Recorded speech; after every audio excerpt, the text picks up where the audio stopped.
Assalamualaikum warahmatullahi wabarakatuh. Balik lagi nih bareng aku, tuan rumah Aira Geta di OSPIK, orang Sulber bicara. Aku mau ucapin selamat tahun baru 2025 untuk seluruh masyarakat Sulawesi Barat dimanapun kalian berada.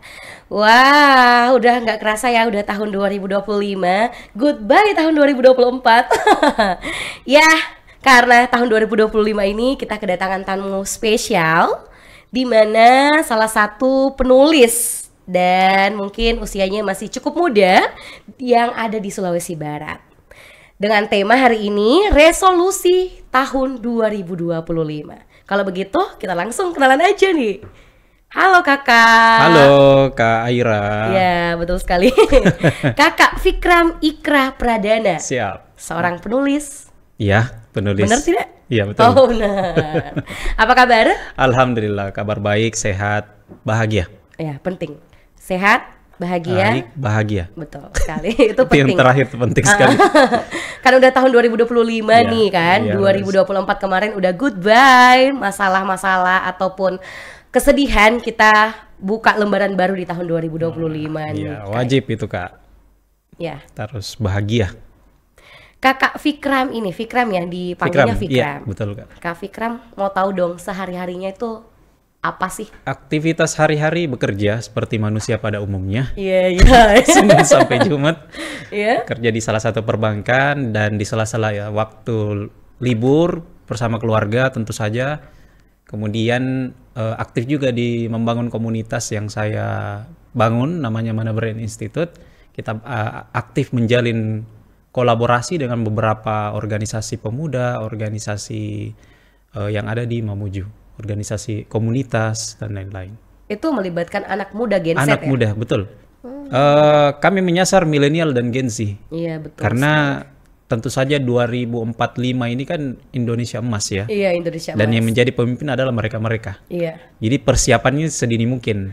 Kalau kita masih masuk Tergolong milenial. 2045 kita umur berapa ya?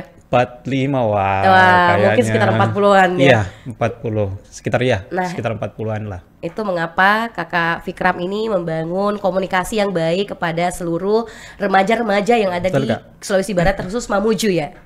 Wah, seperti itu. Saya berharap bahwa kita itu tidak terkungkung. Masalah kita hari ini pemuda itu adalah rasa percaya diri. Kita krisis kepercayaan Betul diri. sekali. Dan saya mau melewat komunitas ini bahwa kita pertama itu harus menang dalam pikiran, Kak. Masa dalam pikiran saya sudah kalah, sudah down, sudah jatuh. Bagaimana kita menghadapi 2025 ini kan? Wah, Dan tahun-tahun yang akan itu datang. kayaknya kakak ini nyinggung saya deh. Waduh. Saya emang sering juga sih merasa Betul, insecure. bukan cuma kakak, banyak pemuda. Banyak. Karena mungkin situasi lingkungan saat ini yang Iya. mungkin mendukung bahwa kita ya secara tidak langsung krisis kepercayaan diri. Tapi emang sih pada Iya. zaman-zaman kita sekolah kan nggak ada tuh yang namanya insecure. Betul, yang ada betul. nggak percaya diri. Tapi ketika kita bangun kepercayaan diri kita sendiri itu akan jadinya up gitu kan. Iya, betul. Tapi itu tergantung mood nggak?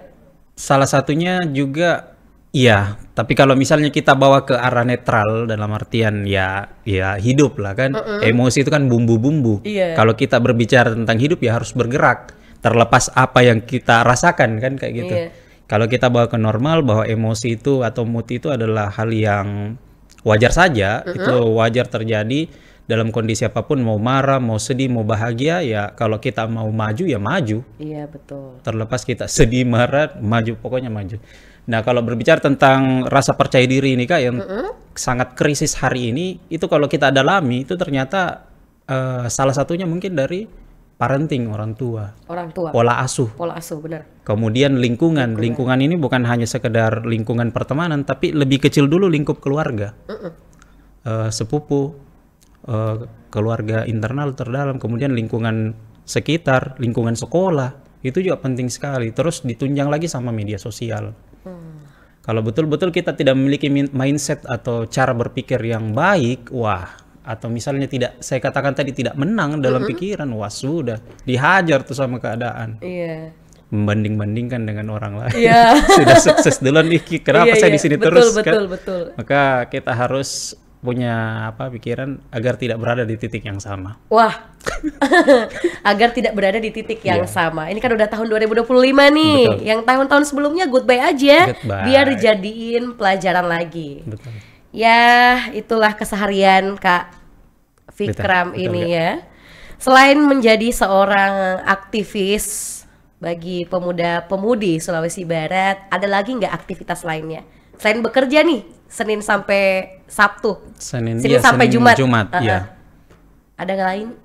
Di sela-sela itu saya juga menulis. Karena hobi saya itu jalan-jalan dan merekam perjalanan, Kak. Wah, hebat. Jalan-jalan dalam artian membaca buku, berjalan di pikiran-pikiran orang melalui baca buku, ide-idenya. Iya. Saya sangat senang itu, dan merekam perjalanan dalam artian menulis ide itu, menulis kemudian apa yang kita rasakan terhadap ide itu kita tuliskan. Karena kadang-kadang ada beberapa isi buku itu yang relate dan bisa kita gunakan ternyata dalam kehidupan kita. Iya, emang. Itu fakta. Fakta. Jadi hal-hal sederhana yang dari buku itu, ya misalnya minum air putih, itu ternyata berimpact besar terhadap kehidupan. Iya. Bagaimana kalau kita kekurangan air putih? Misalnya bagaimana air putih ini berpengaruh terhadap cara belajar. Kayak begitu. Betul sekali. Wah, kira-kira nih apa resolusi Kak Fikram ini di tahun 2025 nanti? Resolusi saya sederhana, Kak. Boleh Tidak ada disebutin? resolusi baru. Iya. Kita mengeksekusi resolusi yang pernah kita buat aja. Iya. Karena kenapa? Kita tiap tahun membuat resolusi baru. Kita membuat standar keren yang semakin tinggi tiap tahun. Saya Iya. mau jadi ini, saya mau ke sini, saya mau ke sini. Tapi lupa bahwa kita itu ternyata semakin banyak yang tidak kita eksekusi. Iya. Mimpi-mimpi, target-target tidak kita raih, itu ternyata melemahkan mental kita. Jadi kita tidak berani untuk Speak up. tidak berani untuk speak up, tidak berani untuk mentargetkan hal yang lebih besar dari itu. Wah. Maka menurut saya hal yang paling sehat adalah bagaimana membuat resolusi yang kita buat itu tereksekusi, kedua terukur dan bisa kita capai. Karena kenapa? Itu membuat kita semakin pede untuk membuat resolusi, membuat challenge kepada diri kita semakin tinggi dan itu berhubungan tadi dengan rasa percaya diri, Kak. Oh iya, semua saling berkaitan Saling ya. berkaitan, Kak. Karena menurut saya itu resolusi di tahun berikutnya itu setelah tahun sebelumnya itu seperti yang Kakak bilang tadi, bahwa kita perlu memang lebih menggali lagi potensi yang kita miliki Betul. di tahun sebelumnya. Artinya kita ngapain mau jadi orang lain? Iya, Kalau itu ya kan? kuncinya. Jangan jadi orang lain. Perbandingan yang sehat itu ketika kita membandingkan diri kita dengan diri kita yang kemarin. Enak Itu- tuh. Ilmu itu lagi tuh. sehat ilmu. sekali, Kak. Ilmu ya. Tapi kebanyakan ya anak muda ya, jangankan anak muda, kita aja sendiri pun, aku pun sendiri ini yang Yes. kadang mungkin mereka lebih baik dari aku gitu. Iya. Sering merasa insecure, tapi nggak boleh ya. Tidak sehat untuk diri. Oh, nggak sehat. Sebaiknya bisa saja kalau itu dijadikan tolak ukur untuk maju. Maju boleh. Wah, temanku sudah ini di titik ini, masa saya tidak bisa? Wah, Hanya temanku- sebatas itu. Temanku udah nikah nih. Enggak ya? Mungkin dari hal ini, Kak, ya, prestasi mungkin ya. Oh, benar-benar. Kalau itu Mungkin dari bukan prestasi, ajang balap. ibadah dan lain-lain kayak gitu. Wah, keren banget nih Kak Fikram nih. Pasti Iya. anak-anak pemuda-pemudi di Sulawesi Barat ini nyambung dan Iya. enak ngomongnya sama Kak Fikram. Banyak teman-teman itu yang bertanya bagaimana tips untuk membangun rasa percaya diri. Iya, Saya bilang sederhana, iya. perbanyak baca buku. Kenapa tips sederhana itu sangat penting, sangat optimal atau sangat handal lah bisa menyelesaikan itu, karena dengan banyak membaca buku, mengakses buku itu kita memiliki informasi yang banyak, Kak. Iya, Gitu kalau kita punya informasi yang banyak, bicara sama siapa itu nyambung. betul sekali. Nyambung, mengalir. Betul. Tidak ada kayak Nggak boring. Nggak boring. Iya, Misalnya iya. dalam tongkrongan diam-diam jika tidak ada tahu. Iya. Nah, ini kita bisa masuk di segala lini dengan informasi yang kita miliki. Nah, informasi itu membantu kita mengambil keputusan hidup dengan baik. Iya. Saya tidak menyalahkan bahwa orang yang tidak baca buku efeknya adalah nikah dini, tidak seperti itu. Jadi saya mengajak bahwa hidup itu harus by design, Kak. Bukan by accident, Kak. Iya. Jangan by design. Jadi kita mendesain kehidupan ini dengan banyaknya informasi tadi, kita mengambil keputusan hidup yang lebih tepat dalam jangka waktu itu, kita ke depan itu kita bisa seperti ini. Kita bisa membayangkan hal-hal yang penting dalam hidup kita. Jadi bukan jatuh di lubang yang sama baru pikir solusinya, tidak. Kita pikirkan mulai dari sini, saya mau menjadi ini, 10 tahun saya akan jadi ini, saya akan mencapai ini. Berarti sebelum melangkah itu kita mesti mikirin nih, ngapain nih kita ke depannya, mau bawa kemana diri kita harus jauh lebih baik dari tahun sebelumnya. Nah, itu yang penting. Itu kan. Ya kadang sebenarnya itu hanya wacana, tapi kembali lagi ke niat kita kan. Iya kan, betul. Bener kan? Ya, mungkin di tongkrongan Kak Fikram ini rata-rata anak muda yang bergaul dengan Kak Fikram banyak yang sering membaca buku. Iya, saya memaksa diri untuk masuk ke komunitas itu mungkin Kak, lebih tepatnya. Jadi kalau misalnya saya kan tipe orang yang gampang terpengaruh Kak ya. Wah iya. Gampang terpengaruh. Jadi saya mencari tempat-tempat yang berpengaruh positif ke hidup saya gitu. Iya. Karena kalau misalnya saya gampang terpengaruh dan saya berada di lingkungan negatif, ya pasti bisa dipastikan ke depan itu jadi apa. Iya.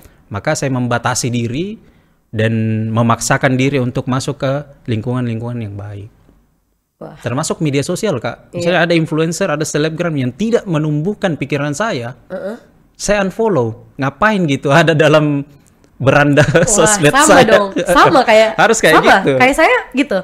Jadi kalau ini cuman ngefeknya buat nambah-nambah pikiran. Iya betul. Terus buat kita kayak nanti takutnya kita terpengaruh dengan apa vlogernya dia gitu kan. Iya. Memang sih saya seperti itu juga. Jadi cara itu Kak menumbuhkan pikiran kita, karena pernah saya menulis bahwa salah satu sumber pikiran kita itu adalah media sosial.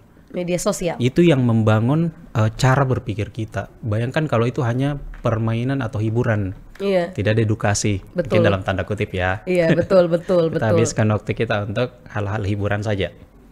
Keren banget nih Kak Fikram nih. Banyak ilmunya, jadi lebih banyak mungkin membaca buku ya. Baca buku. Kalau gini loh, sebahagian pemuda-pemudi di luar sana mungkin beranggapan kalau buku itu sudah tidak menarik lagi. Lebih ke Google gitu. Iya. Googling. Itu kan lebih mudah tuh. Kita tinggal klik gini-gini, kita mau ini gini, muncul. Apalagi kan ada sekarang di aplikasi tuh yang udah kita bertanya langsung dijawab kan. Iya, jadi AI. Ngapain sih baca buku? Iya. Kasih tahu dong anak muda. Jadi penting sekali menurut saya baca buku. AI itu hanya pendamping. Iya. Pendamping kita untuk mempermudah kita fokus. Iya. Kalau mencari sesuatu itu kita bisa lebih mudah untuk fokus dan kita bisa lebih dalam lah. Tapi kalau membaca buku itu melatih fokus kita lebih lama Kak. Itu kan yang menjadi masalah hari ini. Mudahnya bosan itu berawal dari media sosial yang kita gunakan yang sering kita swipe, scroll, sehingga itu menyebabkan kita tidak tahan pada hal yang lama. Nah tolak ukurnya, dengan membaca buku itu kita melatih pikiran terstruktur dan daya fokus. Kalau misalnya kita latih terus itu, selain pengetahuan dan informasi kita di dalam otak itu baik, itu fokus kita juga menjadi meningkat. Oh seperti itu. Ada istilahnya pembusukan otak Kak. Ini salah satu ilmuwan baru-baru ini mengeluarkan pendapat itu. Dia bilang kalau misalnya kita sering menggunakan medsos tanpa ini, ya sama saja kita tidak menggunakan otak kita dengan optimal. Nah, Kak Fikram, resolusi dan ilusi, apa tuh? Iya, seperti yang tadi kita bicarakan bahwa jangan hanya membuat resolusi, rencana ke depan. Jangan sampai itu hanya ilusi. Iya, betul. Jangan sampai kita udah nyusun, nanti cuman hanya hayalan doang, gitu kan? Hayalan, iya. Kalau dipikir hayalannya duluan sampai ke tujuan ketimbang prakteknya. Banyak kan seperti itu Kak? Iya, banyak sekali kayak gitu. Gimana tuh menurut Kakak? Terutama yang penting juga bagaimana standar kerennya itu ditingkatkan sejalan dengan kemampuan kerennya Kak. Jangan sampai standarnya tinggi, kemampuannya tidak. Iya. Stres itu. Iya betul. Seimbang nggak itu? Itu jadi ilusi nantinya. Oh kan? Iya. Cuman gini ya, saya besok mau jadi presiden ya, itu hanya ilusi. Betul.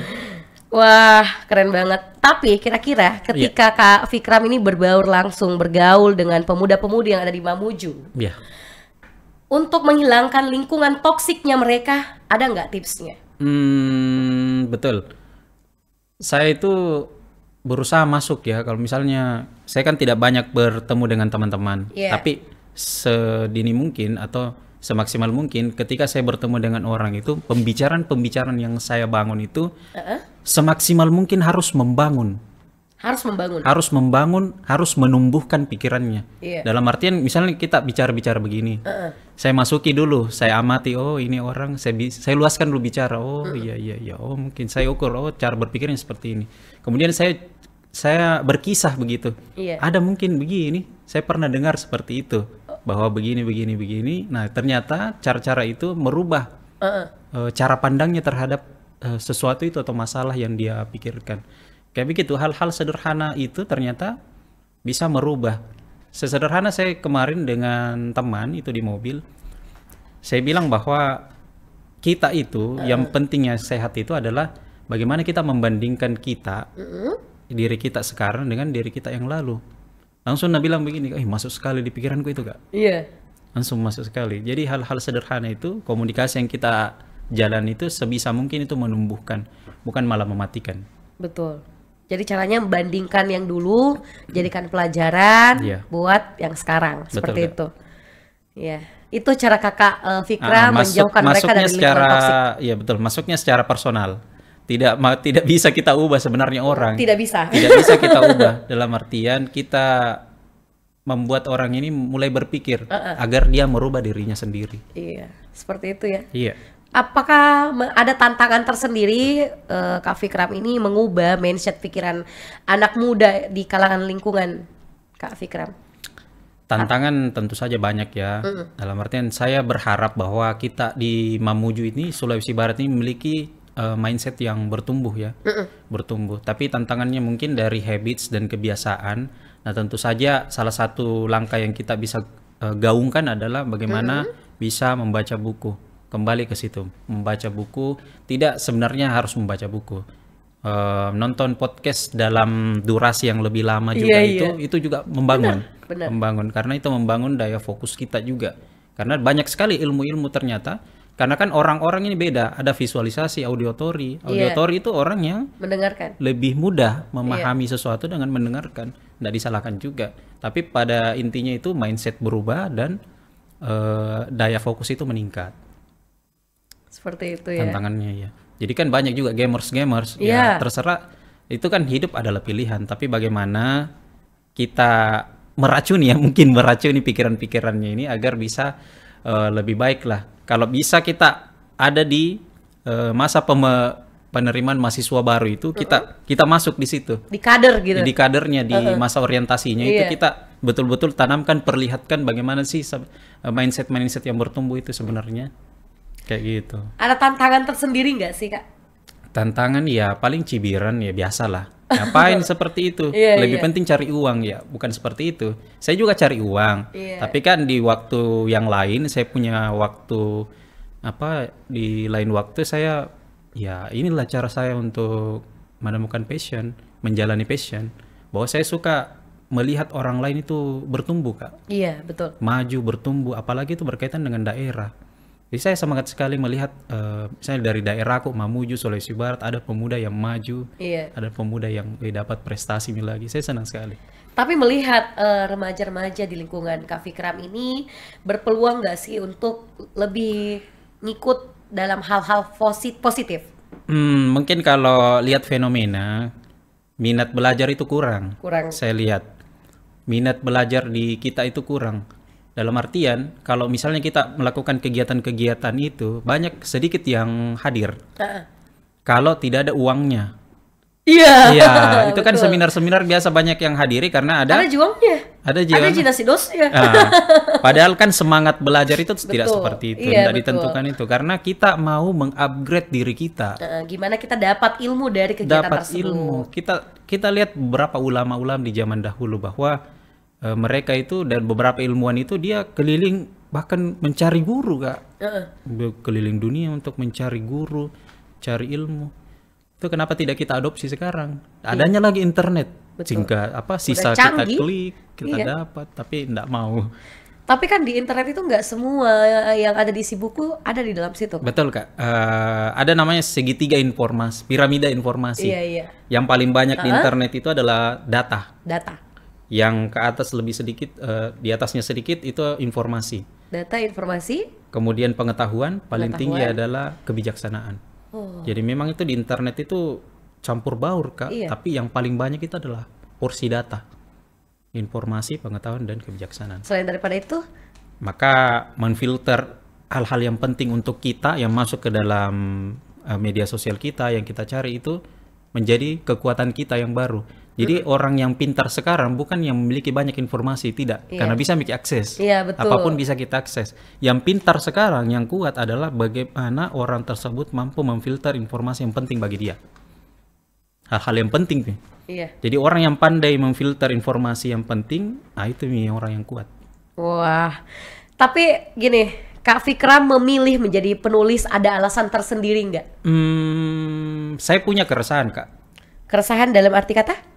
Setiap menjalani kehidupan itu kan pasti kita memiliki keresahan. Iya. Entahkah tentang jati diri, entahkah di keluarga, entah kita dengan hubungan pertemanan, kehidupan, itu pasti memiliki keresahan. Keresahan. Nah, saya bawa keresahan itu melalui tulisan karena saya tidak mau curhat. Iya, iya. Saya tidak mau, saya bukan tipe orang yang memiliki keresahan langsung curhat, tidak. Curhat ke teman gitu. Karena saya memiliki sahabat yang sedikit. Oh, seperti itu. Jadi media saya untuk menyalurkan keresahan itu yang melalui tulisan. Tapi bukan termasuk orang yang introvert kan? Saya termasuk orang yang tidak percaya itu Kak, pembagian itu. Walaupun teori psikologi menetapkan ada teori seperti itu, introvert, extrovert. Karena di satu sisi orang itu bisa menjadi introvert sekaligus extrovert, tergantung situasi dan kebutuhannya. Iya, iya, iya, benar, benar. Bagaimana Kak? Benar. benar Kak, benar sekali. Terus tidak percaya. Tapi sebenarnya tergantung diri kita sendiri kan, pembawaan gimana kita, kebutuhan kita bawanya, sama siapa kita bergaul, ataupun apa yang kita selalu lihat di sosial media. Betul. Biasa kan gitu kan, kita kalau dengar musik aja biasa kebawa tuh. Iya. Bener gak? Betul. Moodnya kadang naik turun, ya kan? Ini saya bicara soal diri sendiri. Wah, hebat banget nih Kak Fikram ya. Udah berapa buku sih yang kakak udah tulis? Sekarang sebenarnya yang dicetak itu sudah 2. Ini ada yang baru fresh. Baru fresh by From the the oven. oven. Boleh ditunjukin nggak sama pemirsa OS Speak nih? Ini Kantong ajaib ya? life hacks. Wah. Biar nggak selalu di titik yang sama. Harapannya seperti itu. Biar kita itu pemuda itu ya ada progres walaupun 1% setiap hari. Betul. Oh, seperti itu. Nggak apa-apa. Ini Kak. Jadi Biar pembicaraan-pembicaraan kita tadi di itu titik yang sama. Misi ya. sebagian besar ada di situ. Wah. Kita coba bukukan karena menurut saya ide kita itu tiap hari berlalu ya Kak. Kalau misalnya tidak ditangkap, wah hilang. Menguap. Bener, fakta. Maka mencatat adalah salah satu cara untuk merawat ingatan. Iya. Nanti bentar kalau aku pulang, Siap. tulis di kertas juga apa yang terjadi hari ini, apa yang harus saya jadikan solusi. Siap. Life hack biar nggak selalu di titik yang sama. Artinya hidup kita nggak jalan di tempat ya, Say. Yes, betul. Jangan Gitu ya? dong. Jadi untuk lebih mengetahui lagi isinya ini, Silakan dihubungi penerbit atau bisa hubungi di Instagram pribadi saya. wah keren ya. Ini buku keberapa? Buku kedua yang kedua. cetak, tapi saya juga ada versi e-book juga beberapa. Jadi totalnya sudah ada 4. Luar biasa pemuda Sulawesi Barat ini Pemuda ya. Sulawesi Barat. Nanti aku minta buat lebih dipengaruhi lagi tuh remaja-remaja Siap. biar nulis buku. Kalau aku sih sebenarnya nggak membaca, iya, tapi lebih mendengarkan. Iya. Kalau aku Kan Yusuf Kala juga seperti itu Kak. iya. Dia itu beli buku di luar negeri, banyak beli buku, tapi disuruh yang baca siapa? Profesor Unhas. Iya. Jadi dia itu setelah Profesor Unhas itu membaca, dia mendengarkan. Jadi dia tetap dapat. Biar ada kerjaan maksudnya. Oh gitu. Wah, biar nggak selalu di titik yang sama ya. Aku boleh pinjam nanti bukunya ya Kak ya? Boleh, silakan. Yes. Tantangannya dengan adanya buku ini mungkin di kalangan remaja apa aja nih Kak yang dilewatin setiap harinya? Mungkin Oke, ada. satu hal yang penting saya jelaskan di situ, bagaimana tentang sarapan dan minum air. Iya. Sarapan dan minum air itu penting sekali. Jangan sampai pemuda-pemuda itu fisiknya rapuh duluan. Iya. Karena kan fisik ini menunjang otak. Iya. Jadi bagaimana nutrisi bagus masuk ke otak, bagaimana kita optimal belajar kalau hal-hal sederhana misalnya sarapan dan minum air kita tidak penuhi. Betul. Itu saya jelaskan juga di buku itu. Wah, ada semua. Ada. Oh, berarti termasuk nanti nggak usah digali lagi terlalu dalam, biar langsung aja dibeli bukunya. Wah, ada trik dan tips nggak sih buat menjadi seorang penulis yang bisa konsisten gitu? Iya, betul. Itu sebenarnya hal-hal positif kalau misalnya tidak kita miliki ya, itu kita harus paksakan dulu. Saya termasuk orang pada awalnya tidak suka nulis, tapi saya memiliki keresahan. Saya kawinkan itu keresahan dengan skill menulis. Berjalannya waktu, saya ketemu satu teori namanya free writing, menulis bebas 10-15 menit. Menulis, kita menulis apa yang kita rasakan, apa yang kita pikirkan, mengalir saja tanpa takut salah. Nah, ini ternyata melatih kita untuk menulis lancar. Pada akhirnya kita menulis dengan tema tertentu. Baik, Kak Fikram, aku mau tanya lagi nih, perihal literasi khususnya di wilayah Sulawesi Barat. Gimana tanggapan Kakak? Oh, sangat. Saya melihat sendiri perkembangannya luar biasa. Hari-hari ini banyak komunitas bermunculan, beberapa di Mamuju, di kabupaten-kabupaten lain, yang pada intinya bahwa literasi kita meningkat. Dan itu banyak juga sebenarnya yang tidak terdata, banyak penulis-penulis juga ternyata yang belum terdata, dan itu menurut saya menjadi meningkatkan indeks literasi di Sulawesi Barat. Saya belum memiliki data terbaru, tapi menurut fenomena yang saya amati, literasi kita meningkat. Bahwa literasi itu bukan cuma membaca dan menulis, tapi dia harus mencerahkan, dia harus mengkayakan, dan dia harus menguatkan. Wah. Harus itu. Kalau tidak memuat tiga itu ya bukan literasi namanya, hanya sekedar membaca. Iya, betul. Nah, menurut Kak Fikram nih, bagaimana level berpikir para anak muda di zaman Gen Z sekarang? Kalau kita merujuk pada teori taksonomi Bloom, itu seorang psikolog pendidikan, dia bilang bahwa level berpikir itu ada 6. Yang paling dasar itu adalah mengingat. Remember. Yes. Kemudian itu kan banyak kita di situ. Menulis apa yang kita lihat, menulis apa yang kita dengar, itu termasuk dalam tahap mengingat. Tahap berikutnya yang lebih tinggi adalah understand, memahami apa yang kita tulis, apa yang kita baca, apa yang kita lihat di sekeliling. Level ketiga adalah applying, mengaplikasikan apa yang telah dipahami tadi. Kemudian naik ke level berikut, evaluasi, naik lagi lebih ke tinggi, itu yang create atau mencipta. Jadi level-level ini kita menyoroti di paling bawah itu kita berada pada kebanyakan pada level yang mengingat saja, belum mampu masuk ke understand. Jadi kebanyakan kita itu hanya membaca satu versi, kita tidak mampu menafsirkan apa yang dibalik teks itu. Seperti yang diungkapkan pada pertemuan forum rektor baru-baru ini, Menteri Pendidikan, Riset dan Teknologi, Profesor Satrio, dia bilang bahwa dia di riset tahun 2015, Kak. Dia bilang risetnya itu ke 500 CEO yang ada di Sulawesi, Kalimantan, daerah besar. Dia bilang bahwa ternyata hasil riset itu ada 4 kelemahan lulusan S1. Nah, apa aja tuh? Disebutin pertama singkat. itu, 1, 2, 3, 4. Pertama itu tidak mampu membaca panjang. Tidak mampu membaca dengan panjang. Kedua, tidak mampu menulis dengan panjang. Tidak mampu menulis dengan panjang. Ketiga, memiliki etos kerja yang buruk. Etos kerja yang buruk. Keempat, memiliki skill komunikasi yang buruk. Wah, karena emang banyak sekali ya fenomena. Di luar sana fenomena lulusan sarjana S1 yang mungkin masih tidak seperti itu. Jadi mereka ini, CEO ini atau pemimpin perusahaan ini bilang, kebanyakan ternyata saya temui begini, lulusan S1 yang baru kita masukkan nih di perusahaan. Ternyata masalahnya sama 4 itu. Jadi memang kita harus menjadi fokus pada 4 hal ini sebelum masuk ke dunia kerja. Kita bangun pada saat kuliah lah. bagaimana membangun teamwork, membangun komunikasi. Saya menyoroti juga ini Kak, komunikasi. Bahwa komunikasi itu bukan hanya sekedar transfer pesan, tapi ada komunikasi verbal, non-verbal. Non-verbal ini termasuk menurut saya yang penting. Iya. Bagaimana membuat orang nyaman dengan kita. Betul. Bukan hanya sekedar paham, tapi nyaman. Nah, Iya, iya. Nyaman ya. Nyaman. Awas ya kalau kita ngomong begini sebentar nyaman loh. Jadinya nanti berkelanjutan sampai tengah malam. Waduh. Ya kan? Ngomongnya siapa tahu cocok kita. Iya, iya, iya. Biar nggak berada di Dari titik, titik yang, yang sama. sama. Wah, hebat banget nih Kak Fikram. Kak Fikram, aku ada challenge nih. Siap. Kak Fikram harus menjawab pertanyaan aku secara singkat dan cepat tanpa Oke. berpikir. Oke. Siap? Siap. Oke. SDM, Pikiran, remaja, remaja, potensi, toksik, racun, kurangnya percaya diri, parenting, pemuda-pemudi di Sulawesi Barat.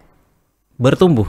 Wow, hebat, keren-keren, agak deg-degan ya saya. Iya kan maksud. Nggak apa-apa, kalau begitu aku minta Kak Fikram ini buat pesan khusus buat anak-anak pemuda di Sulawesi Barat. Oke, saya berpesan, mari kita pertama, kita harus menang dalam pikiran. Saya pesan-pesan ini sudah sekian kali ya ketika diundang bicara. Kita pertama harus menang dalam pikiran. Kita harus menjadi pemenang dalam pikiran kita sendiri. Karena kita yang punya pikiran. Jangan sampai belum apa-apa kalau duluan kita harus menang dalam pikiran. Kedua, kita harus banyak membaca buku. Membaca buku ini penting, atau mendengarkan podcast, mendengarkan edukasi-edukasi yang lain dengan durasi yang panjang. Karena kenapa? Ini penting sekali menunjang informasi kita. Informasi membantu kita mengambil keputusan dengan baik. Banyak keputusan-keputusan hidup itu yang ditentukan dari informasi atau kualitas informasi yang kita dapatkan. Kemudian yang ketiga,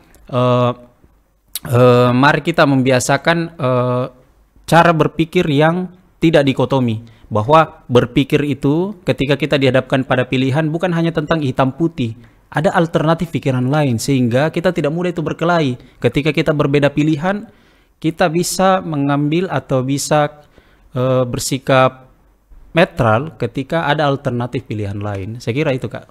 Wah, hebat ya.